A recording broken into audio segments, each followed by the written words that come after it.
নমস্কার, আশা করি আপনারা ভালো আছেন, সুস্থ আছেন। তান্ত্রিক সুদর্শন কবিরাজ ইউটিউব চ্যানেল দেখার জন্য আপনাদেরকে অসংখ্য অসংখ্য ধন্যবাদ। আপনারা যেখান থেকে ভিডিওটি দেখছেন অবশ্যই শুরু থেকে লাস্ট পর্যন্ত দেখবেন। আর যারা এখনও আমার তান্ত্রিক সুদর্শন কবিরাজ ইউটিউব চ্যানেলটিকে সাবস্ক্রাইব করেনি, অবশ্যই আমার ইউটিউব চ্যানেলটিকে সাবস্ক্রাইব করবেন। আজ মঙ্গলবারের দিন এক ভক্তের বাড়িতে এসলাম। এটা মা বাবা শিব ঠাকুরের স্থান বেঁধে দিলাম, এটা মা মনসার স্থান বেঁধে দিলাম এবং দিয়ে তন্ত্রমন্ত্র ক্রিয়া করাই সর্বদা পূজা পুষ্পাঞ্জলি দিয়ে বাড়ির যে কোনো দোষ দোষী এগুলো ছিল কাটান করলাম। এটা কাটানের জল, এটা বাড়ি সুরক্ষিত রাখার জন্য বালু আর সর্ষা মন্ত্রপুত করা আছে। আমি এই ধরনের তন্ত্রমন্ত্র ক্রিয়া যদি কাজ করে নিতে চাই কেউ, তাহলে আমার স্ক্রিনে যে নাম্বার আছে স্ক্রিনের নাম্বারে যোগাযোগ করতে পারেন এবং অবশ্যই ভিডিওটি বেশি বেশি করে শেয়ার করবেন। আর যারা এখন আমার ইউটিউব চ্যানেলটিকে সাবস্ক্রাইব করেন, অবশ্যই ইউটিউব চ্যানেলটিকে সাবস্ক্রাইব করবেন।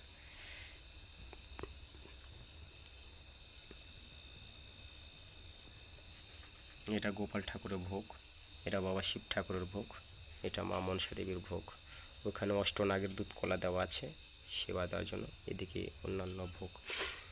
তো ভিডিওটি যদি ভালো লাগে অবশ্যই একটা লাইক করবেন আর কমেন্টে আপনাদের মতামত জানাবেন। ভিডিওটি শুরু থেকে শেষ পর্যন্ত দেখার জন্য আপনাদেরকে অসংখ্য অসংখ্য ধন্যবাদ। আপনারা ভালো থাকুন, সুস্থ থাকুন, দেখা হচ্ছে আবার নতুন ভিডিওতে। নমস্কার।